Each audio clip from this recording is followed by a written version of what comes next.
Hoy quiero ver los principios de la dirección de proyectos. Vamos a ver 12 principios, o 12 principios que plantea el PMBOK en su edición 7, el PMBOK que plantea la gestión de proyectos basada en principios, y vamos a ver esos 12 principios en una sencilla infografía. El primer principio sería ser un administrador diligente, respetuoso y cuidadoso. Esto está vinculado con el tema de ético, la ética, el código ético de PMI, está vinculado con la integridad, con la confiabilidad, con el cumplimiento de normativas y regulaciones. Establece un aspecto que tenemos que tener en cuenta en este principio, que es el cuidado con los asuntos. Ahí yo creo que es un tema de traducción, se ha traducido de la palabra que es en inglés, y sería un poco como, desde el punto de vista de la gestión de proyectos, el equipo va a tener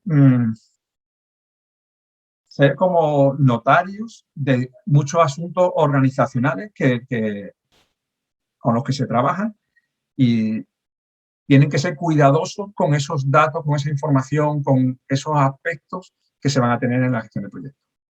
El segundo principio, el que se menciona aquí como equipo, sería el de crear un entorno colaborativo del equipo de proyectos. Aquí se tienen en cuenta factores como acuerdos dentro del equipo, las estructuras con las que vayamos a trabajar, estructuras desde el punto de vista de roles, de equipos, de comités, la estructura, o sea, las reuniones serían como parte de esos factores. Y aquí también aparece una serie de factores o procesos que vamos a tener que desarrollar para la creación de ese entorno colaborativo. El tercer principio sería la involucración, involucrarse eficazmente con los interesados. A mí me gusta verlo más con la palabra compromiso. Los interesados ya los tenemos muy claros, muy presentes en la gestión de proyectos, y aquí nos lo menciona como un principio, una pata fundamental de esos 12 principios de la gestión de proyectos. El siguiente principio sería el enfoque al valor. El valor que va a estar, por un lado, como un aspecto que va a ser un indicador del éxito del proyecto. O sea, si al final no conseguimos valor, el proyecto podríamos considerar que no ha tenido el éxito que esperábamos. Y por otro lado va a ser una fuerza impulsora del proyecto. Debe ser como un motor en el desarrollo del proyecto, en que tengamos siempre presente que buscamos una generación de valor en los distintos componentes que mencioné antes. El quinto principio sería el relacionado con el pensamiento holístico, y el principio lo identifica el PMBOK como reconocer, evaluar y responder a las interacciones del sistema. Entonces, bueno, hay un sistema una estructura, un sistema por lo que funcionan los proyectos, los componentes, y tenemos que analizarlo, evaluarlo y responder a cómo está funcionando. El siguiente principio, sexto principio, sería el principio de liderazgo. Se deben demostrar comportamientos de liderazgo. Aquí, bueno, voy a saltar de estándar y mencionar otro estándar, que es el estándar de excelencia en proyectos, un estándar de ISMA en el que soy evaluador, y ahí en ese estándar habla de 3 grandes áreas, y en la primera área el liderazgo es una de las principales patas en las que está basada. Si os hablo, por ejemplo, de los modelos de excelencia en gestión, independientemente que sea de proyecto, de gestión en general, tanto el modelo japonés, aquí hay 4 modelos básicos, el modelo americano, el modelo japonés, el modelo europeo y el modelo iberoamericano. Y en los 4 modelos, el primer agente, sería el tema del liderazgo.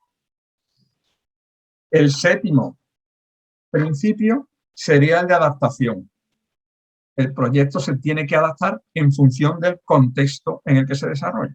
Como el contexto es cambiante, y cada vez más cambiante. Y eso lo tenemos que tener presente. O sea, al final, conseguir implementar metodologías que sean metodologías puras de gestión, metodologías tanto desde el punto de vista ágil como desde el punto de vista predictivo o tradicional, puras es complicado porque tenemos que ir adaptando en función de las necesidades y habrá veces que tengamos que utilizar mayoritariamente alguno de los tres enfoques, o el predictivo, o el adaptativo, o el híbrido.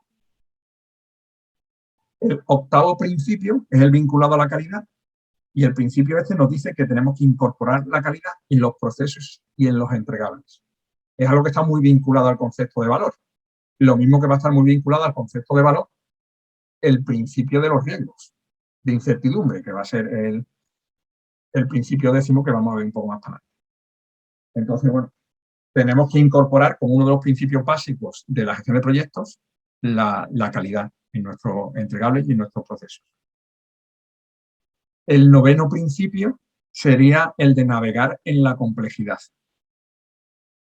Sabemos que cada vez los entornos son más complejos y tenemos que ser capaces de navegar en esa complejidad. Ser capaces de navegar en la complejidad pues a través de las personas, del comportamiento de las personas, a través del comportamiento del sistema, a través de la incertidumbre, la gestión de la incertidumbre y la ambigüedad y a través de la innovación tecnológica. El décimo principio sería el vinculado a los riesgos. Entonces tenemos que optimizar las respuestas a los riesgos. Tenemos que ver siempre los riesgos y las oportunidades. En todos los proyectos hay incertidumbre, en todos los proyectos hay riesgo. Es inherente al concepto de proyecto, es la incertidumbre y, por tanto, la existencia de riesgos y oportunidades. Y tenemos que optimizar nuestro trabajo, nuestros proyectos, a darle respuesta a esos riesgos y a esas oportunidades. No sé si lo habéis escuchado ya alguna vez más, para mí hay dos patas fundamentales en la gestión de proyectos que muchos directores de proyectos no lo tienen en cuenta, que son, por un lado, la gestión de los interesados y, por otro lado, la gestión de los riesgos. Entonces, bueno, si cogemos, cuando empezamos a trabajar en proyectos, enseguida si cogemos un enfoque tradicional, pues enseguida nos concentramos en temas de planificación, del programa, del tema de los costes y demás, y muchas veces no se le da el peso que se le debe dar a los interesados y a los riesgos. O sea, los proyectos van a tener éxito si los interesados están satisfechos. De hecho, hay un estudio muy curioso, creo que lo publicó PMI en el año 2016 o 2017, que preguntaron alrededor de 700 profesionales de la dirección de proyectos sobre qué aspectos eran más importantes para que el proyecto tuviera éxito, cuáles se podían considerar los factores principales de éxito. Y el factor de éxito que más se valoró era que los interesados, especialmente el cliente, estuviera satisfecho por encima de cualquier otro aspecto, incluido la generación de beneficios, por ejemplo. Y otra de las patas es la gestión de riesgos. O sea, cuántos proyectos al final fracasan porque ha habido problemas que no nos lo planteamos.